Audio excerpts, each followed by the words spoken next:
I am, actually. Nope. Okay, this is the tale of the day I broke a public toilet.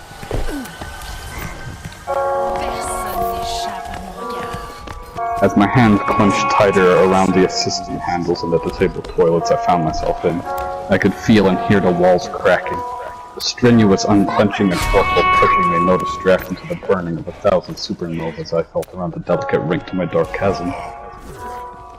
As the bricks of the toilet block began to shatter around myself like glass was falling from the ceiling. I managed to send myself deaf with the amount of Herculean yelling I was bellowing from my lungs. Slowly, I could feel like the rosebud in between my rosy cheeks began to part like that of the Red Sea in the story of Moses.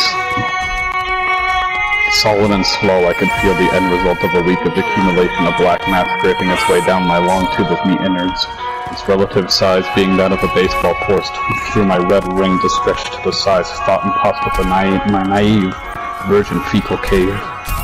Suddenly, and without warning, I felt a rush of liquid greater than that of Niagara Falls rush faster than the Mississippi down the waste pipe in my insides towards the concrete nugget. A sound even louder than my strong man yap began to rumble around my soft midsection. The pressurization within me could last no longer. My brown eye, having been fully stretched to ludicrous limits, finally gave way with a tear. The black mass repelled by apocalypse. Large amounts of brown liquid that was followed crashing to the porcelain throne I was perched myself upon. Having been made in the most remote factories of mainland China, this Ming fleshy boy could not withstand the force of a week's worth of compacted gut rot.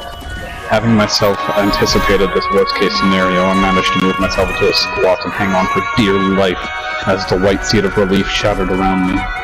Having expelled enough liquid to fill an Olympic-sized swimming pool, along with a sphere of foul product large enough to choke a Clydesdale, I resorted to attempting the impossible of cleaning a ship that can't be wiped.